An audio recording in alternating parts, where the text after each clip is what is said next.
All right. Second try because we definitely did not have a botched first attempt.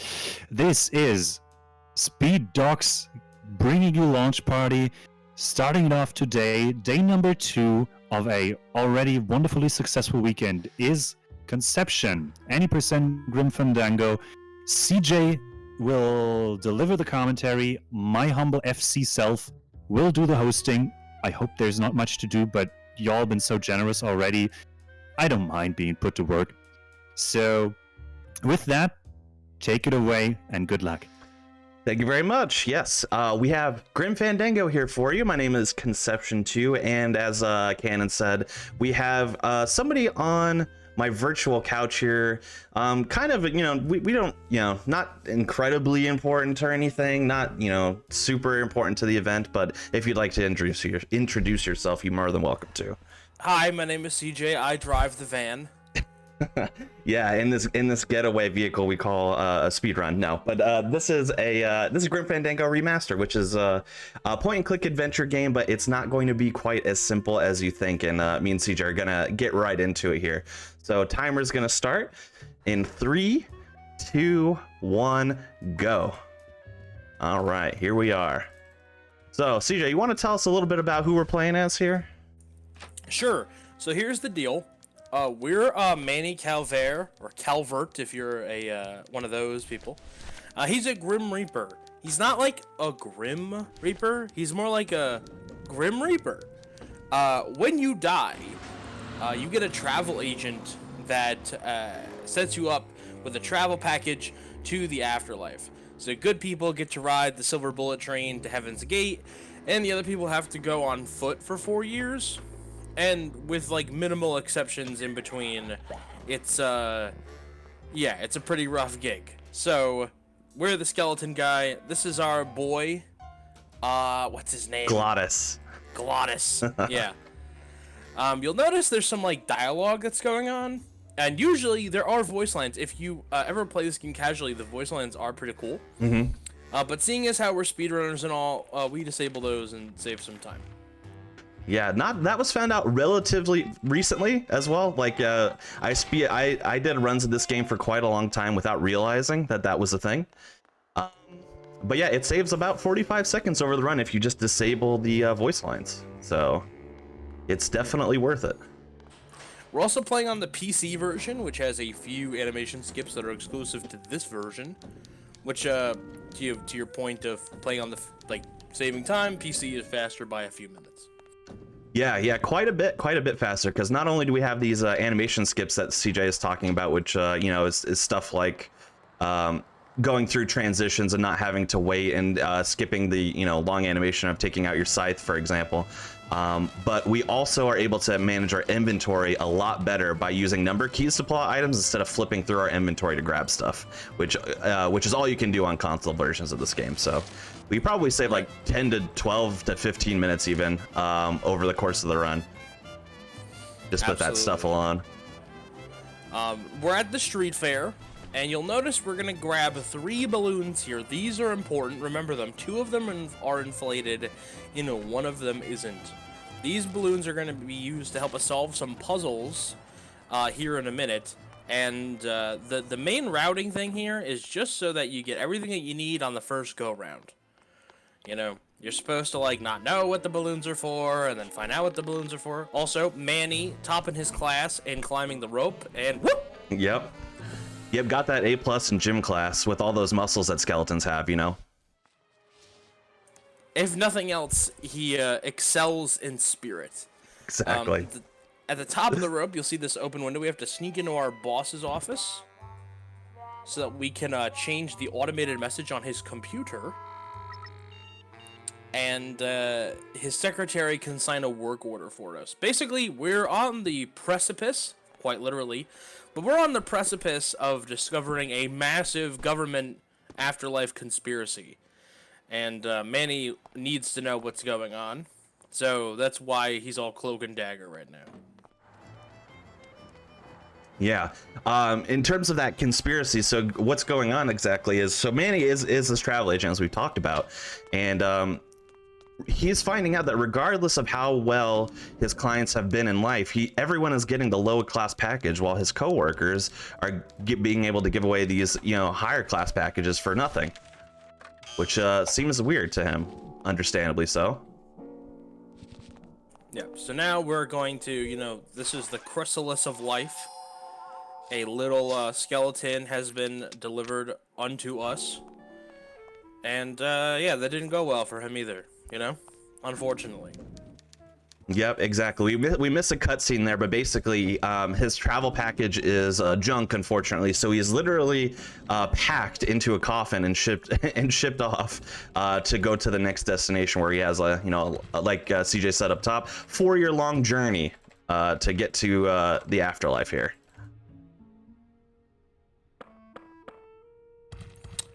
I think we're gonna come up on one of the key pieces of speed tech. Is that it's after certain transitions, Manny has to walk forward for a little bit before you can resume control. Mm-hmm. However, we can tank through it by clicking on a transition point and hitting WASD on the keyboard. And this just lets Manny get through certain transitions a little sooner. It's going to be relevant in the run. Also, we just filled up a balloon there. One of the empty balloons, if you will. And that is also going to be important for later. All these things right now are important for later, in case you were unaware. And they're wise to him. You know, he stuffed this balloon in his breast pocket. Oh, look, there's the balloon that we filled up with packing material. Yeah. And we're going to shove it on down the pneumonic tube, which I'm sure will have no consequences for anybody. Yeah, it should be fine. This is what these tubes are designed for, balloons stuffed with packing material. I'm pretty sure. Yeah, rolling around at the speed of sound, you know, those balloons have places to go. They got to follow their rainbow. Yeah, exactly.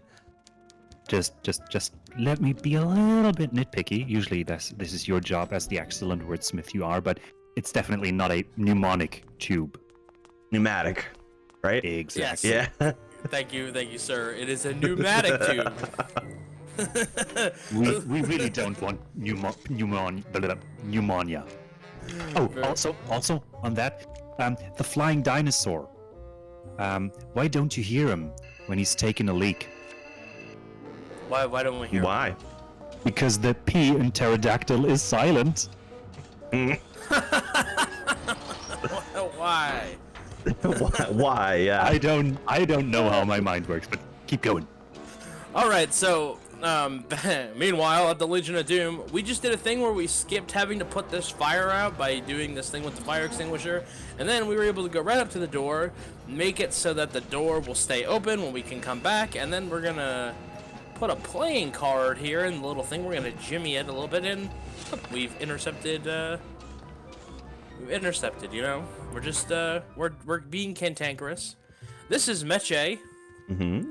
Meche's important to the whole thing. Meche, great life, lived a great life, charity, you know, she stopped to help people on the street. She was very charitable. She gave money to St. Jude, I heard. She donated to SDAT, and yeah, she got a bad deal. She got the bad travel package. And what is a conspiracy without an underground resistance? Yeah, in any office, you have to have an underground resistance to keep the higher powers that be in check, obviously. All right, so more professional rope climbing, more office espionage here. Different office this time, though. This is Domino's office. Correct. Yeah. All right, so we're here to collect a few key items. The first thing that we need is to get I think it's the trophy. Mm-hmm. Yeah. And then we're going to go over here, and in his frustration, he's going to go, I hate my job. Everyone gets better travel packages than me. I'm so sick of it. Oh, my boss is Domino's mouth guard. I really want to keep this. I recommend that you do not use anybody else's mouth guard. That's a big no-no. Yeah, and, the only reason why it's okay for Manny to do this is if you remember we are skeletons and we don't have saliva. So it's fine. It's fine. Yeah, I will say, he is already dead, so there is nothing else that can happen to him. The worst has happened. Except that's not true, and we'll get to that later. Yeah, I was gonna say with notable exception, but with a little exception. Yeah. So, I can't believe it actually says mnemonic in my notes too. I'm really sad about that. That's wonderful though. I kind of want Okay. you to not change it ever. So, you're in an underground resistance. How do you get messages in a corrupt undead world? You use carrier pigeons, of course, right? So, these pigeons are too far gone. They already lived a full life. They're dead. We got a loaf of bread earlier, so we crushed it up. Then we put a balloon in there that was full of air. They popped it. It scared all the pigeons. And we're not interested in pigeons. As the famous quote in Boiler Room, if you've seen that movie, says, "We don't hire stockbrokers, we train new ones. We're gonna train our own undead carrier pigeons from birth." So we just took a couple eggs, we're gonna deliver them back to the resistance. And don't think too hard about it, you know, undead pigeons from birth, right? But just don't think too hard about it, because your brain might break. Yeah, there's a really, really grim joke that I'm not gonna say because it's my marathon and I have too much respect for myself, but I'll tell you off air later. Okay, sounds wonderful. I'm looking forward to it already. Oops. Get that back out there. There we go. Alright, so we're out of the system. They're on to us. The jig is up. They finally found me. So we're gonna take the mouth guard and fill it with Philodent.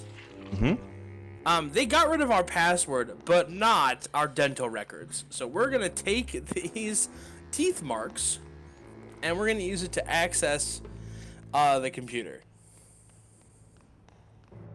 Yeah, we still need to infiltrate somehow. Also, if you were upset about the pigeons that were dead from birth, you know, don't concern yourself with the fact that this undead woman has boobs. And also don't concern yourself with the balloonist at the beginning somehow had lungs to blow up a balloon. Yeah, right. Okay, now we're off to America McGee's creepy forest. You know, we are chilling out with Glottis. Oh, there's Glottis. You know, things didn't go well for Glottis.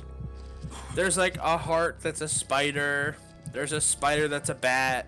You know, it's all in good fun. This place it gives me the willies, but fear not.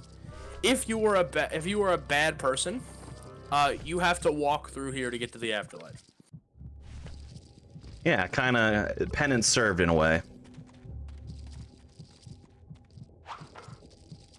Which is what makes the conspiracy so damn awful. Yep. We're gonna take this scythe, we're gonna cut this web here. And we're not gonna cut it so much as we're gonna use it to slingshot it. It's gonna land on Glottis, and Glottis is gonna freak out. Which will get him out of his deep slumber. Yeah, and by deep slumber we mean that Glottis is a little bit dramatic. In a fit of stress, ripped his own heart out and threw it. We skipped that in a cutscene, so that's why you didn't see it. But that was his heart that we were returning to him. So, just for the record. And now we have the rocket car. And obviously, with a rocket car on our side, surely we will just blaze to the afterlife, to the train station. Except no, of course not. So this run is broken up into 4 separate years, all taking place on November 2nd. In those 4 years, we're gonna have to track down Meche, we're gonna have to do a bunch of stuff. And each year has a piece of RNG that's relevant to the speedrun. In year 1, you have this robotic tree thing. What we have to do is we have to make the tree unstable enough that it falls over and clears a path. And the way that we do that is by using the wheelbarrow to run over the wires to loosen the gears on both sides. And until we do that, we cannot keep going. We cannot continue with the rocket car. So if you want to see orange in motion, Glottis is about to go yeet. Yeah, there he goes.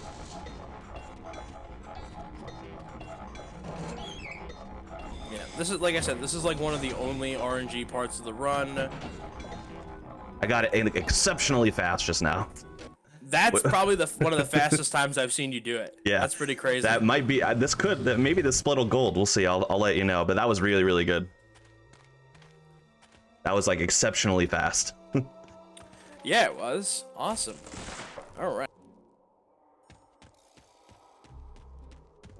All right, this puzzle is always one of my favorites to explain. So if you saw a little bit before, when GLaDOS was driving previously, he ran into the sign, which loosened it up. And we were supposed to have a giant puzzle in this room to figure out where to place the sign so that we can get into a secret passageway. However, the spot never changes, so we just put it in the spot it's meant to go, and we skipped that whole puzzle. Nice little skip of a sequence there. Yeah, absolutely. And I love puzzles that never change. They make me feel so smart. Yeah. This coming up is going to be an example of the gliding tech that we were talking about. Yep. After we pick up this key, I'm going to hit the transition point, and while I'm hitting the transition point, I'm going to simultaneously put the key away. So you're going to see me glide on the ground as if it were ice. Now, while that puzzle was your favorite part of the run, my favorite part of the run is coming up because it makes almost 0 sense. I could try to make it make sense, but it's not, you know, it's not great. So we got some beavers. We got a beaver issue. You may notice the beavers are on fire. Mm-hmm. They make dams out of bones. They're angry, and they're above a river of what can only be described as oil or tar, which is the exact place that you want to be if you're a flaming beaver. So the beavers, even though they... Good. Is that a prequel to The Pathless? Animals on Fire? Maybe. Maybe. Also, on fire. quick shout out to Oxalin. Thanks for the raid. Welcome, everyone. We do not condone the putting on fire of animals here, but we are for donating to a good cause. If you feel like it, anyway, enjoy the runs. I will say we're extinguishing. 8%. You can see it there. It's amazing. It definitely makes sense. I'm a kill the animals, save the frames kind of guy myself. So what we've been doing is that these beavers are so gluttonous for more bones that they are going to swan dive into tar to get one more bone. Mm-hmm. And then while they're jumping, we're putting them out. And now we've cleared the way. You know, the road is wrought with the remains of people who couldn't make the journey. You know, la-di-da. But now we have a great convenient way for our rocket car. And now we're at the Midway Diner. Yes, that did gold, by the way, that split. That's amazing. Yeah, that was really, really fast. But yeah, we are now in Rubikava. GLaDOS's car ran out of gas, so much for going all the way to the end. We're gonna go talk to Celso, who is, if you remember from earlier in the game, we retrieved him from a body bag. He also received a lower class package. Some people who get lower class packages are just so fraught and like filled with despair that they are like, I can't get there, I'm just gonna take a job. So instead of going to the afterlife for eternal happiness and, you know, pleasure and whatever, he decided he was gonna spend the rest of eternity mopping the floor of this diner. Not a great gig. Minimum wage is not a living wage. So, you know, now he just mops floors of Rubikava. This is towards the end of year 1. Yes, we're about to be in year 2. Yeah, we're winding down now. We're gonna make our way back to Celso. Celso has a whole side plot where we're gonna help him find his own way, and we're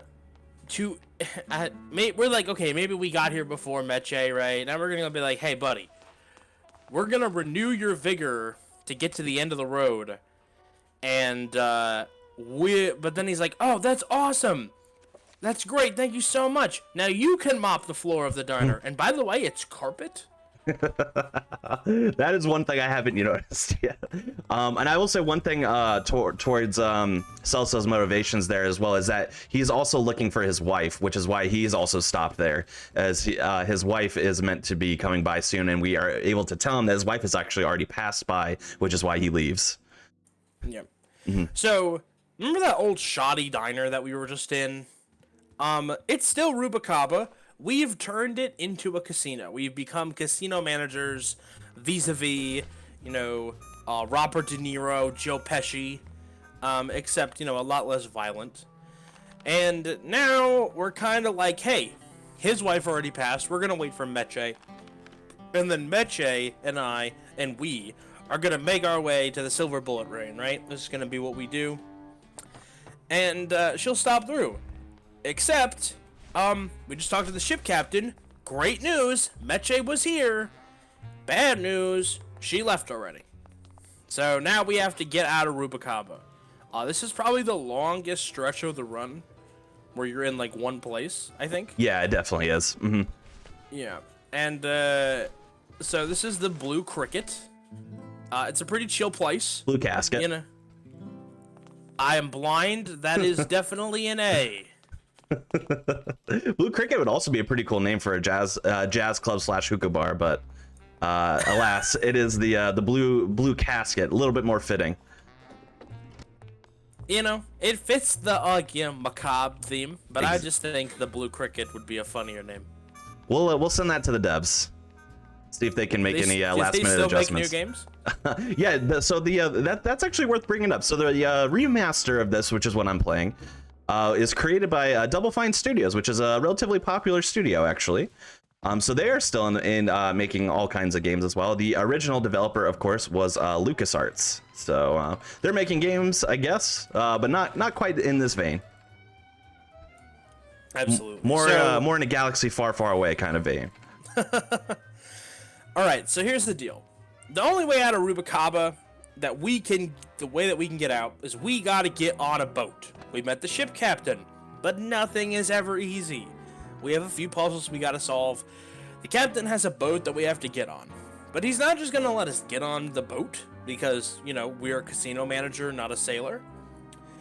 And Glottis has to come too. What would Batman be without his ward Robin? But Glottis can come because Glottis is actually useful. He can fix things, right? Mm-hmm. He couldn't find an alternative fuel source for the rocket car, but he's a repairman by trade. But Glottis doesn't have any tools to work on the boat. So Glottis can get on the boat, but he can't because he doesn't have any tools. And there's no spot for us on the boat because we're not sleuthy sailors. So the first thing we got to do is get Glottis some tools. And we just made the first mistake of many mistakes that we are going to make in this game. We gave Glottis the VIP card? Yeah, it's a VIP access card to the larger casino in town. Yeah, so Glottis, he's gonna go off and do some investigating or whatever it is that he does at the other bigger, larger, more successful casino. Nobody's allowed to be on the boat unless they are in the Maritime Union. So we also have to get Union cards. Yep. So toolkit for Glottis, 2 Maritime Union cards, and we have to get somebody else off the boat to get us on the boat. So everything that we do in Rubicaba is to accomplish one of those 3 goals. And also, this is the largest area of the game, as evidenced by the fact that we're hoofing it across this Zeppelin. Yeah, which doesn't really get addressed too much in the game. We don't really find out what the deal is with that Zeppelin, to be honest. It's just kind of there, menacing. If you were you were kind of a jerk, but you were nice about it, that's the 2-year travel package. You get to take a Zeppelin. Yeah, babe. Yeah, that's good canon. I like that. Double Fine, are you listening? There probably is lore. I don't remember if I ever told you this, CJ. So me and CJ got to do this run for a GDQ Hotfix show back in January, and very shortly thereafter, one of the developers found one of the tweets that announced that it was going live from Games Done Quick, and actually me and him talked a little bit about it, and he pointed me towards a lot of resources that kind of outline not only development details about the original game, but some fun lore details too. Which is really, really cool. Right. That's awesome. I want to jump back in really quick because we're doing a couple things. This lady has the hot for us. We drank some Goldschlager, so we would set off the metal detector. And then she was like, men only want one thing. your metal detector. So she's like, yeah, you don't love me for my foxy appearance and the status that my job brings me? Fine. You want this metal detector? Throws it out the window. And this is a racetrack. And, you know, I like to play the ponies as much as anyone else. You may notice that there's a distinct feline decor. Because they don't race horses here. They don't race dogs. They race giant cats. And the metal detector went into the giant cat litter box. So, we are going to fish it out with our scythe. There we go! Because the metal detector would be finding the scythe, and then we could hook it out. So there we go. That's congratulations on that. Now we have a metal detector. And because we have a metal detector, we can go up to the VIP section of the casino, and that's where Glottis is enjoying just a snifter of port with dinner. A snifter of port. Yeah, that's one way of putting it. So we talked a little bit up top about turning off voice lines, saving a lot of time. I said somewhere around 45 seconds. About 25 to 30 seconds of it alone is in this one cutscene. For some reason, and my theory is that based on the fact that we need to see this individual who's Nick, he's kind of like a mobster lawyer type, drop this key from his cigarette case, that the game will not allow us to forward through text or skip this part. So there's nothing I could do to speed this up, and the reason why it saves so much time is instead of waiting for the voice lines to play, it'll just put the voice lines on the screen enough for us to read it and then move on. So it saves us a lot of time in that regard. Yeah. Nick isn't a criminal lawyer. He's more like a criminal lawyer. Yes, very good. Yeah, so like you said, you have to see that there's a key in the cigarette case. Like the game, maybe the developers thought that they would never find it if you didn't, like, do that. Like if the players would never find this key, they would just be forever soft locked in this, you know, kind of ugly designed casino. I mean, red chairs with purple carpet. What are we doing here? Very 90s at the very least. If not a little bit earlier, maybe it's an homage to more like the 50s or something. There must be a hidden compartment somewhere. Yeah. Also, I always like to point this out too. For some, you know, Nick just accidentally dropped the key out of his case, but now the key is impenetrable to us. We cannot get it. Yeah, nothing will happen. Yeah. So, okay, you just saw the service elevator. There's cask. We're gonna open up this cabinet. And we're gonna grab a turkey baster. Okay. Glottis is enjoying a few casks of wine with his dinner, and he's driving the waiter a little nuts because he keeps ordering drinks. You know, the poor waiter who has to deal with a terrible customer. As like penance for that, we're gonna lock him in the closet. And there we go. That'll teach you to be doing your job. Ho hum, ho hum. You know, as it turns out, the waiters union is actually the worst union to be in. Just in case you thought it was the travel guide union. In the process, we're gonna skip a cutscene. In that cutscene, Glottis gets really mad for waiting for the waiter and decides to come in and just chug directly from the cask. And now, we're in the empty cask. That dude from earlier is going to roll us down the service elevator. And then we're now in the basement. And that'll bring us deeper into the casino. And what we need here is, there is a suitcase that belongs to Charlie, who was the guy in the first casino. And he said that he will get us Maritime Union cards, I believe, if we get him his suitcase, right? Correct. Okay. This is the next part that Conception's gonna have to concentrate. This is pretty precise. What it is we're gonna use the forklift to stop the elevator in a place between floors. It only works when you're going up and not when you're going down. So he did get it. Yes, and one interesting thing that I learned from that talk with one of the OG developers was that when this remake came out, there was originally, it had to be a big patch because higher end systems could not make that because the frames moved too quickly. So, and I find that I still have problems with it nowadays because sometimes you'll just bring the forklift right up there and it will not slide through, even if you time it correctly.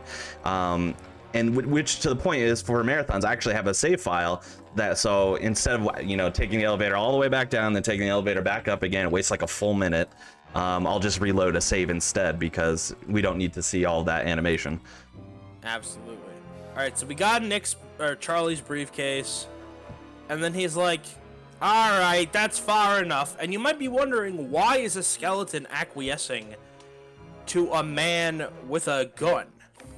And that's because that gun got dirt in it, and that will quite literally make the skeletons take dirt naps and the big sleep and all those other, you know, 1940s. Yeah, euphemisms.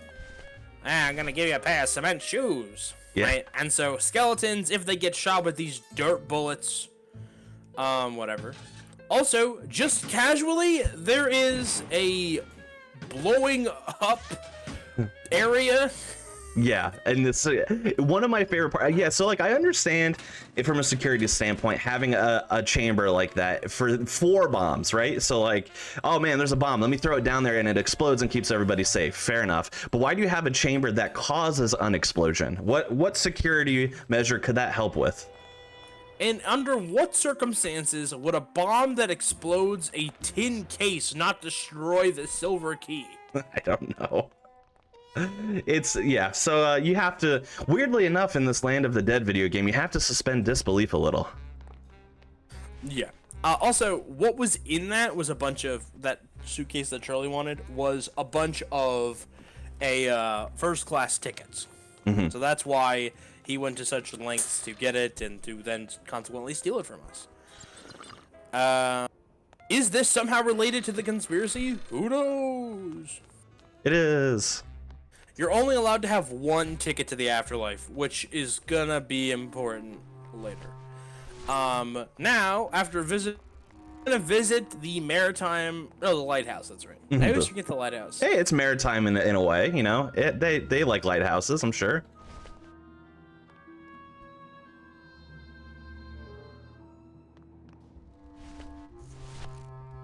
Okay, I'm trying to... Sorry. It's okay. So these are the bees, and the bees are about to bugger off. They're like, you know, we don't need this shoddy treatment. And now there's a, you know, a strike of sorts. Yeah, so we give them a book to kind of prompt them on their way to a strike because we want them to give up their tools so GLaDOS can grab them. However, when they go on strike, we missed this in a cutscene as well that we just skipped. They're arrested illegally, so for forming a union. So they're now in jail, which doesn't help because we still don't have their tools. If someone tells you you don't need a union, that's when you need it the most. Exactly. Let me just chip in right here with a $7.11 donation from Anonymous, giving us more allure, perhaps. Not a Zeppelin. We all know how that goes. Great to see you, Conception. Good commentary, CJ. So natural. Like you're in the room with me.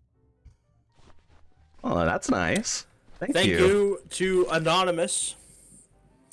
He gave me a head nod. Thank you. Yeah, the up nod. What's up, boy?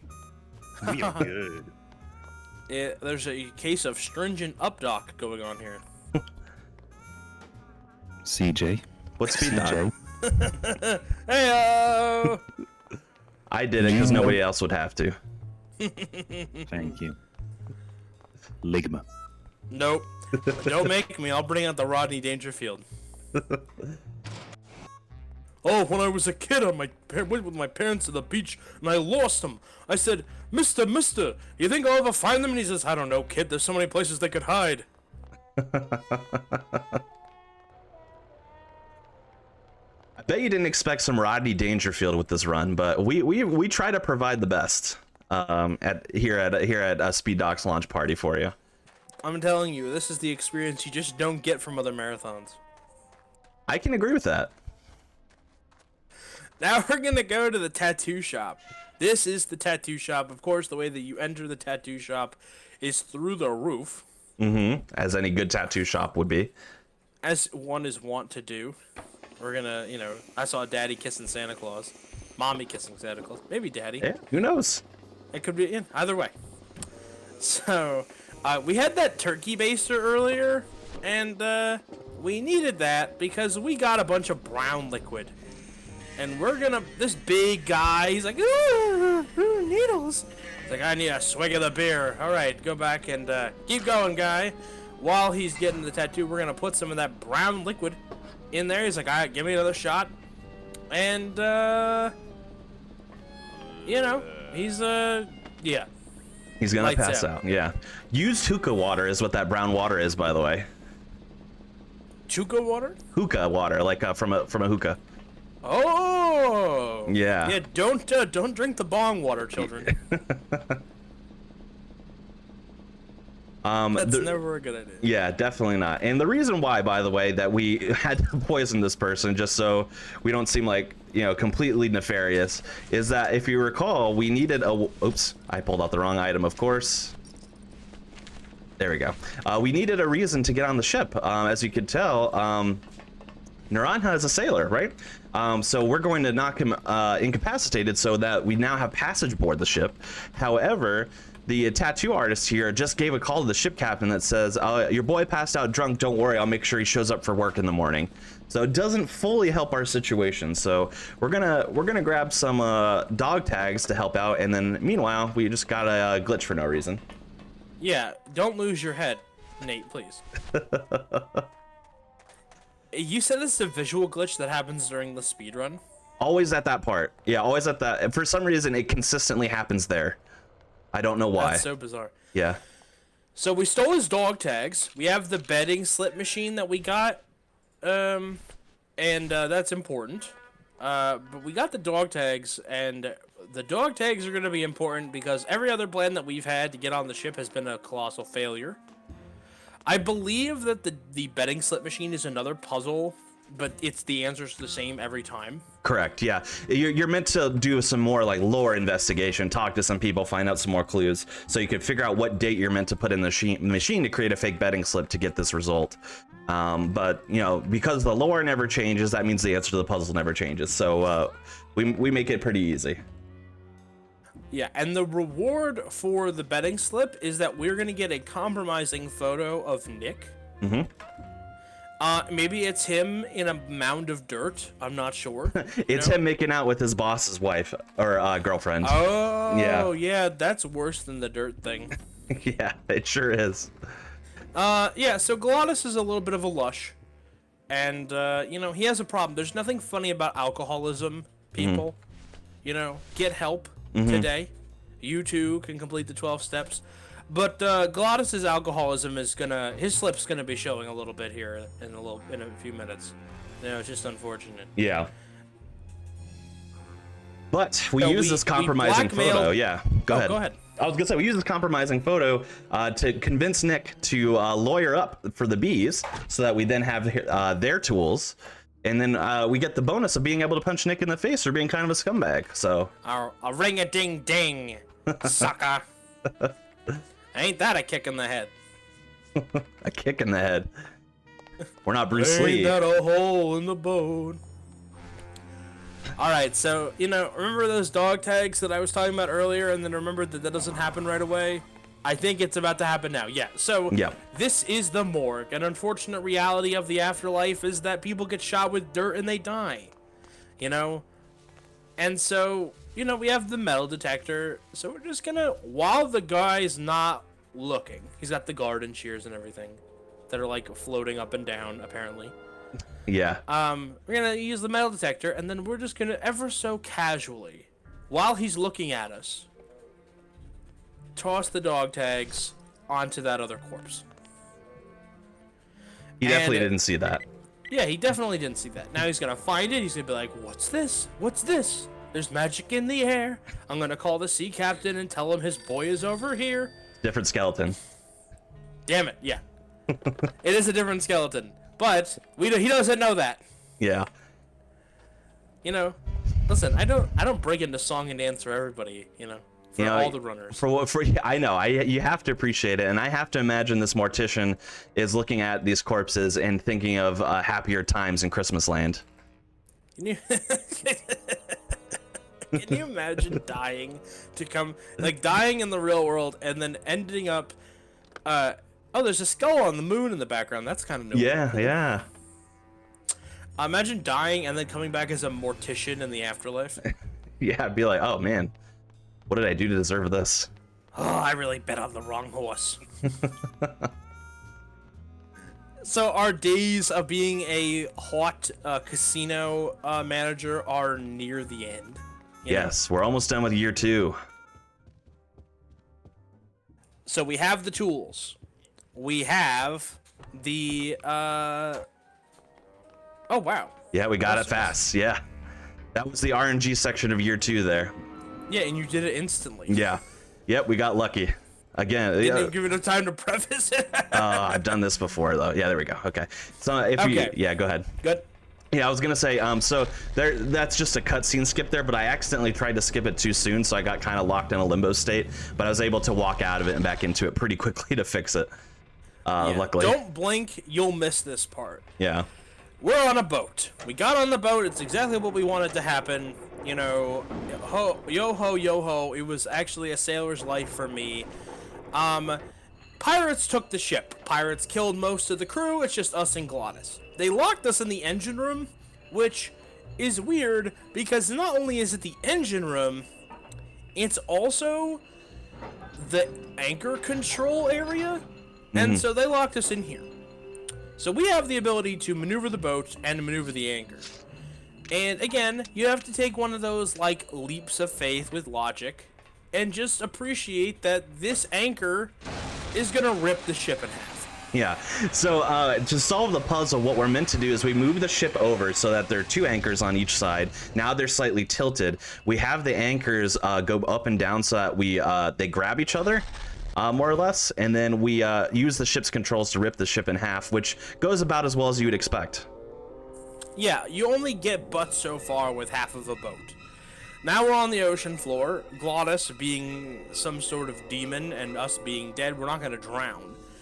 And then we meet our friend, and he's like, hey, listen, there's a bunch of sea monsters underneath here. Don't walk in the dark. Yeah, don't go in the dark. And then he sings, this little light of mine, I'm gonna let it shine. And then Glottis is like, yeah, bud, that's nice. We're gonna take you as our light source. Yep. Fun fact, if you somehow miss talking to this, our little buddy originally, you'll have to wait a full cycle for him to walk entirely around the boat and come back, which takes about 45 seconds.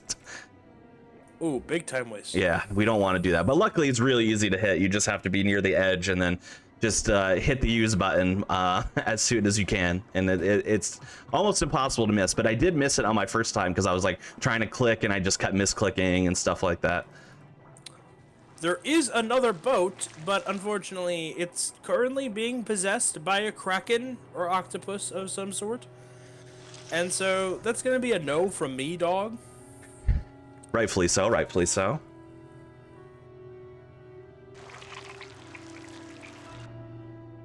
All right, now we're out of the water, but we're not out of the woods. See what I did there? Also, we're still in the water. Exactly. So, this is like a slave camp that we've been brought to. We're swimming now as opposed to walking, which is interesting enough. And our little light friend has been impressed into service. He was not impressed by the service, he was impressed into service. Correct. Yeah. So we're gonna go ahead and get a move on. This is the inner workings of a... We're getting really close to the heart and soul of the situation. Oh, we missed a cutscene there. There are 2 little children that are caught in a cage. You think it might be our goal to free them, and the answer is no. We're not going to free them. We're not going to save them. We are going to get something from them. Yep, a little pickaxe. Very, very tiny pickaxe. Yeah, so we're gonna need a little tiny pickaxe. If I could ever that pick it they're up. There we using go. For like Whitland or whatever it is that little enslaved children do. You know, pretty morbid, but I guess it's not called Happy Fandango. Oh look, that's someone we know. That's Meche. That is Meche. Let's have a celebratory cigarette for, you know, hanging out with us for 2 years. She's gonna put her cigarette ashes out on her leg, which means she's gonna have to remove her stocking. Hubba hubba. Unskippable cutscene. Didn't just do that for fun. Yeah. Oh, isn't this a nice song and dance? Yeah. So, we needed the we needed the stocking and we needed the little pickaxe because our little friend with the light is not very bright and also a bit of a pervert. Yeah, So- I'm very confused as to what the stockings are for. I don't really know, but that's He's a little annoyed with us that he's now a slave. yeah. So he's like, wait a minute, you have a tiny pickaxe? I'll give you my power drill. My jackhammer. Oh, and you have a stocking? I will give you that, and in return, I will give you, what is he? A gun. Yeah. So, for a woman's stocking and a tiny little pickaxe, he gave us his jackhammer and a gun. Yeah, which just seems to make sense. There we go. That man is not a savvy businessman. So we go back and we're like, Meche, where are you? And she's like, oh, she's not there. All right, we gotta bust her out, man. We got this jackhammer. We're gonna use it. Oh, we're gonna blow the darn door off. You got a little thing here. I think it's up. There's his head. Yep. And we're gonna break in here and get her out of the hooskow. This is a little puzzle where you have to get all the tumblers to face the right way. Way harder than it looks, weirdly. Yeah, for sure. There we go. Not bad. I can hit it. There we go. There we go. There we go. All Not right, the and then fastest, but we got there. Meche and all the answers that we want are just on the other side of this door. All right, put the scythe away for good measure. We're not going to need that because here's... Oh, Meche's not here. Huh. All right, let's close the door behind us. Oh, maybe there's like, you know... Secret door. Secret door!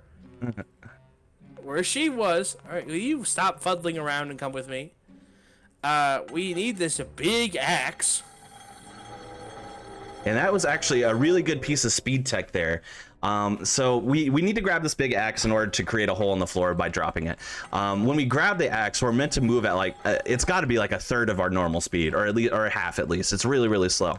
But if I'm hammering on a transition point by clicking on it while holding my arrow keys at the same time, I will go not only at least my walking speed, but actually much faster than my walking speed, and I'll just rocket into here, which it's actually hard to do because there's two very quick back-to-back transition points that I just hammer through, and I actually got like the fastest of the possible cycles there, which is really good. So we've rescued Meche. She did a little blue skidoo, you can too, down the hole that we made. Now we're waiting on the beach until we can get a boat. At this point in the story, we think that Glottis is dead. You didn't see it, you didn't hear about it, they didn't report it in the papers, but he died. Except he didn't die, that's why you didn't hear about it. Domino threw him off the cliff. And Glottis is not actually dead because he landed on the broken hull of a ship. And now we're going to use that giant crane thingy to deliver materials to Glottis so that he can repair the boat, resurrect it, and get us out of this nightmarish hexscape. Yes, exactly. So we have a fun animation skip here that we can do. What we're meant to see is that the chain and the bucket from this crane separate, but you're gonna have to trust me that they're separated because we skipped the entire animation, therefore we don't see it happen. But believe me, it's fine. You know, seeing isn't believing, as the kids say. Way more Christmas lore than I would have expected for a run that's based in the Land of the Dead. I can go with other holidays, you know? Yeah, exactly. We got a #1 victory royale. So this is a this is like a 2B thing, and there's a chain, right? So we have the chain that's separated from the bucket thing, and now we're gonna get the chain to come down here. Funny thing about chains, it kind of behaves in the same way that wires do when you put them in a box. They go one way, they go the other way, it gets all knotted up and tied, and you're like, how the heck did I put 4 wires in? And then it turns into a big knot, and that's gonna wrap the chain around this little anchor here and allow us to pull the anchor up when we get back up here. And now, his little sailor suit. Now we have to fight. This is Domino. Domino, yeah. But we don't fight Domino because who has time to fight Domino? Not us. We're going too fast. Now we're knocking on heaven's gate. So bad. So bad. They won't let us in. They won't let us in because we don't have any tickets. Even though the people that lord over the gates believe us that there's widespread corruption, they are bound to the bureaucracy of the ticket rule, which means that in actuality, it is not the Maritime Workers Union that is the worst union, or the Waiters Union that is the worst union, or the Travel Agent Union. It is the Ticket Taker Union, which is the worst union. Glottis is a little out of it right now because he was summoned to the land of the dead for the sole purpose of going fast. He's a speed demon. He's a speed demon. Yep. That's lore. That is lore. They haven't been going fast over the past year or two. He is losing his reason for existence. We're going to get him back in shape. We need fuel for the car, the rocket car. That rocket car that could have gotten us here 2 years ago, but that's okay. So we are going to show these little blue dudes how to make it. And then, like I said, remember I told you about those balloons? Well, that's one of the balloons. We needed those balloons because of that. And now we're back in Rubicaba. Yeah. This is your life portion of the Grim Fandango speedrun. Yes. Yep. Exactly. So, as CJ so eloquently put, we don't have tickets. We need to backtrack all the way to our office, our travel agency office from the very beginning, and figure out a way for us to get tickets so we can move on. While of course also stopping this, corporate espionage that's going on. So we got to backtrack a little ways. So we take a train car back to Rubicava where we stall out, and then we're gonna grab our rocket car and hoof it back to the area. However, our rocket car is trapped by an insurmountable puzzle. Yes, I believe it is surrounded by dominoes that, when tripped, will trigger an alarm and blow up the car. That is correct. So, we go back, and, remember our friend Glottis, not the sharpest knife in the drawer, Yeah, we're gonna be utilizing that a little bit here in a minute or so. And we're gonna exploit his alcoholism, which again, you shouldn't do. Get help. 1-800-Flowers. I don't know if that's gonna do the same thing, but it can. Flowers still help with the process, I'm sure. Flowers do make you feel better. Like if you get flowers and you haven't been expecting them, it's just like, oh wow, I got flowers. That is nice. Thoughtful. That is nice. You're right. Maybe I should get back on the wagon. Oh, there we go. Oh look, here's our chug jug for Glottis. Yeah, it's full of a liquid that the game calls lumbago lemonade. some kind of purple drink. Purple drink. Yeah. It's not grape flavored, it's purple flavor. Or somehow lemon flavored, even though it's purple. Hey, listen. Purple lemons, man, it's a complimentary color. All right, so we're gonna give our friend Glottis. Hey, bud, you've been so good with your recovery from alcoholism. Obviously feeling better now that we've gone a little fast as well, of course. Yeah, absolutely.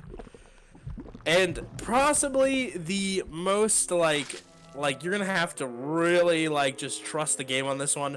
He's gonna Ralph, and Demon Vomit has the qualities of being both viscous in that it's thick and gooey, but also acts like glue that doesn't disturb the presence of anything around it except forces it into place.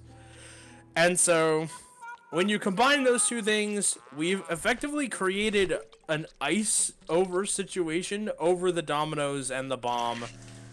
We've now frozen it with liquid nitrogen, and now we can go to the car and it won't blow up. Exactly. So, demon vomit plus, liquid nitrogen equals... Oh, our boy got shot. I guess she doesn't bother to move the body. No. And for some reason, the whole thing, turns into the bush besides the hand, which is convenient, but... Oh, fun fact, that's the bird that we raised. Yeah, the one that we grabbed the eggs at the beginning? Yeah. That's our little birdie who they trained to be a carrier pigeon.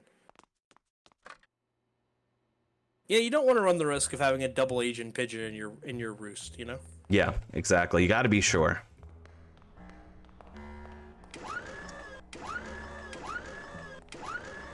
Glad having the time of his life, enjoying the hydraulics, but fun only lasts so long. We're gonna need that remote, which it will be a little bit useful for later. Yeah, hydraulics, as it turns out, are gonna be very useful. We're back and better than ever, and we're in the sewers, as it were. Yeah, the sewers below our office building, where we were working for so many years. Dutiful service, I might add. Mm-hmm. And there goes the neighborhood. It's now overrun. It's a casino kind of thing, and so we need a disguise. We need face paint and we need costumes. So we're gonna pour hot coffee on these guys. As it turns out, the stage performer union is actually the worst union to be in. I like that all these unions are the worst unions to be in solely because we're wreaking havoc. Like, yeah, no, they're always the worst, and it's our fault, basically. Oh, it's 100% our fault. Yeah. It's for a good cause, but it's like if there was a real union, they would have done something about this miscreant getting people arrested, scalding hot coffee, putting a hand in a can. Trust me, it's important. Listen, I know it's important. I'm having the audience trust me on this one because, we're doing our best here, It's still better than not being in a union at all, so... Yeah. At least you have people to commiserate you. Very much so. While I think that the gray pea coat is a good look for our friend Manny, he needs snazzy clothes if he's gonna get in. So we need to get him a new outfit. And that means that we need to get back with our boy Glottis and take a trip past Glottis in a different direction. Yeah, we are gonna worry about the clothes, but not quite yet. It's on the to-do list. Yes. Okay, here we are. We're back with Glottis, and gators apparently, when they die, they don't become skeletons. They just become bigger gators. Apparently. This is also in the run. This is like such a heavy. I don't know what it is about this area, but you can soft lock incredibly easy in this area if you go too fast. So you actually have to slow down a little bit. It might have looked like I was going really slow with my menuing and stuff there, but if I go much faster, I'm gonna soft lock myself into my own inventory, which we really don't want to do. Of course. And so, Glottis goes up with the hydraulics so that Manny can get up there. Then when Manny gets on the other side of the walkway, he lowers the hydraulics and traps the gator. This dude is paranoid for his life. This is basically an arms dealer shop because it's a florist. He's like, with his back to the corner, he went for the gun. But if you put the bell on the door, he's like, oh, I have a customer. What's going on? Yeah. Easily tricked. You would think an arms dealer would be a little bit smarter, but not so much, I guess. Not so much. This ain't a florist. This is a goddamn arms race. Wow. Fallout Boy reference. Okay. All right. Manny's a leading man, but the lives that he weaves are oh so intricate. I didn't know this run was blessed until now. This is gonna be the one that you submit when you're doing marathons. Yeah, exactly. It's the new one. I had some Fallout. church bells going off right before I started my shift, so they put in a good word. Yeah. Probably at the wrong place, but it reached. Yeah, as long as it reached somewhere. The gospel according to CJ. Thou shalt not horn in on thy husband's racket. All right, this this is a really interesting part of the game. This is this? I always get them confused. Nick, No, this is Charlie. Charlie. Yeah. All right, we're gonna confuse Charlie by throwing a sheet over his head. There's no holes in the sheet, which makes it not racist. Then our boy, the man on the unicycle, is going to sneak over, ever so slightly, and not inconspicuously, with his unicycle. And he's gonna rig the jackpot on this machine. Because Charlie's like, I'm not leaving here until I get me what I came here for. And that's the jackpot. So he's being like a belligerent customer, but don't worry, our boy is gonna pay jackpot. And then he's gonna climb back up in his overcoat and hat. The hat stays perfectly in place. They are While he does that. professionals. Yeah. And then after Charlie is like, I finally figured out how to remove a sheet. I won the jackpot! This is me. I'm alright. I'm going to that party now. Sharing the wealth with my friends. And I'm gonna need that sheet, by the way. Because it's a toga party. And as you do when you get changed in a public bathroom, you leave all of your clothes on the bathroom floor. Mm-hmm. Which is great news for us. You know, and obviously... And even though he's a foot shorter than us, it fits perfectly.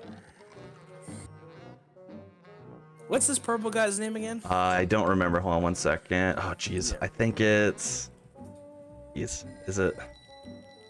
Yeah, okay, I got it. Wow, you Yeah. got all three of the RNG things on like first try, dude. Well, this one was still slow, unfortunately. So how that works is I forget this henchman's name. It's been a while since I played this game casually, but this henchman guards the door. Will not let us up to the mob boss here, whose name is Hector, until we can prove that we know him by answering a question about him that only his close confidants would know. However, the answer to the question is always a number. The number is on the bingo board that's directly behind us, but it is random every time. So while I was able to get it correctly, the number is always a number between 1 and 34. What you're hoped for is that it's like 1 through 4, so you don't have to scroll through several menus to get to the number. My answer was 29, unfortunately, so I had to scroll several times in order to get down to 29. But I did get it right the first time, so that is something. Yeah, absolutely. No, you've had some really decent luck. Yes, we have. Now we're going to use the hand. Okay, we're going to use the hand and the grinder to grind the bone, and then we're going to. Is that dirt? We're gonna pour dirt on the bone? So it's fertilizer. You know, we've made a point of mentioning that fertilizer and bone obviously has a very interesting effect on each other, which is what causes, skeletons to die in the afterlife. So what we do is we use some bone flakes combined with some of that fertilizer there in order to, get by. Absolutely. This is the final area of the game, the greenhouse. So, this is where my man is posted up. I think his name was Hector Lemon. Hector Lemons. Yep. Hector Lemon's posted up in a greenhouse, which might as well be an armory. We do get shot, and so this is the end. Except we were able to freeze the wound with the little liquid nitrogen, and get back up, keep fighting. So then we're looking, and we have the suitcase, right? We have the suitcase with the stuff in it. That's all that's left of that dude. He's just a head now. They buried his body somewhere. Yeah, it's going to be behind the greenhouse, actually. It's pretty...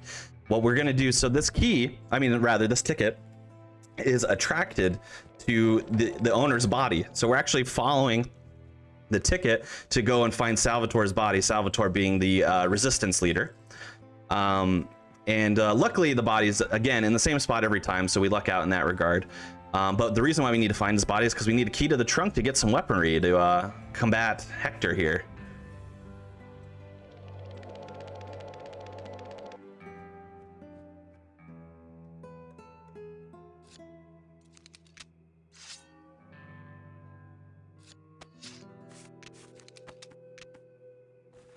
All right, there we go. And for some reason with this animation, there's a long animation of us picking up the key from the body, but we can start moving during it. I don't really know why, but we sure can.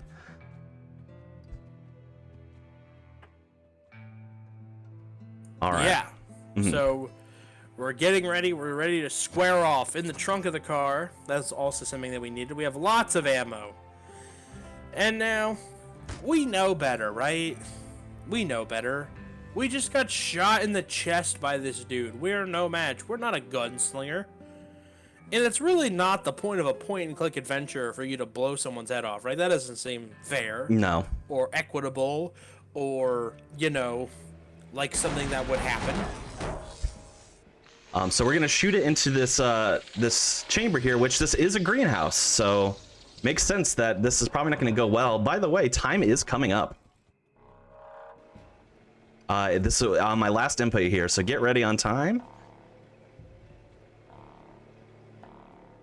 Time. Wow. That's like a, that's a good time. It sure is. I've been in a lot of marathons now. I've probably done 40-something marathon runs at least. And I will tell you that this is the first time this has ever happened, but I just PB'd. That was a PB. That was a PB. Yeah, that was below 1 hour and 5 minutes on our counter. It's still running. Someone is sleeping. Yellow crow. Yes, but yeah, that was a PB. That's actually my first sub 105. PB? That was a PB. That was my first sub 105 actually. A big boy! GG! Yeah, second place on the leaderboard there. So that I guess could not have gone better if I asked it to. So that's amazing. I didn't want to ask you. That's amazing. I did not want to jinx it either, so I didn't want to talk about it at all until it was already happening. But yeah, that is a new PB. Still second place on the leaderboard here. Got a little bit more time to sneak up on first place there though. So we'll have to continue the grind a little bit, but. Yeah, that was Grim Fandango. To wrap up the story, we are obviously able to get our tickets here for Manny and Meche, but unfortunately, Glottis is a demon, and he's not meant for the afterlife. He's meant to hang out in the in this land of the dead here, and he just kind of hangs out. They part their separate ways, you know. And they love each other. So but yeah, just to give out a few shout outs here, thank you to the SpeedDocs crew and everybody involved for having me on, as well as putting on this awesome event. It's been a blast to watch so far, and I'm only excited to see where it goes from here. Appreciate y'all having me on. If you please play this game if you haven't played it before. Really excellent casual experience. It's short, it's cheap, you can play it on everything. You won't spend more than $15 on the game, I promise, and you probably can spend less depending on if the games are on sale. If you're interested in speedrunning the game, unfortunately, it has a relatively small community behind it, so there isn't like a Discord. So feel free to reach out to me personally. You can do it on Twitch, twitch.tv/conception2, or anywhere you find me, on Discord, on Twitter, or whatever. I'll be happy to give you some resources and get you on your way. And then, yeah, if you like speedruns of this nature, I'm also going to be doing another run for SpeedDocs tomorrow around the same time. We're going to be doing some bug snacks. Very different tonally. Bug snacks. Yeah. Oh, yeah. Very different run tonally, but such an excellent run. So if you like that, you like bug snacks, I do a lot of Pokemon runs as well. Come on by, twitch.tv/conception2. We'll be glad to have you. So, but yeah, I appreciate it, and thanks for having me. Thank you for doing this, and again, congratulations on a big PB. Yeah, I would not have been able to PB if it wasn't for your commentary, so thank you so much, CJ, for letting me focus. because Anytime, buddy. I needed to focus there, so that worked out. And because both of them are a little bit too humble to shill for themselves, we have a Speedrun Insider with CJ on and with Conception. So if you want more of that goodness and their awesome chemistry, you can just hit up the Speedrun Insider. It is on the SpeedDocs channel as well, right, CJ? It is on the Speedrun Insider YouTube channel or on any platform where you get your favorite podcasts. Yes, listen to that show. It's just such great guests. I love hearing my friends on that show, or just people I aspire to be. So that's great. Thank you so much, Conception. Thank you. And with that, thanks again. Have a good time, and see you tomorrow.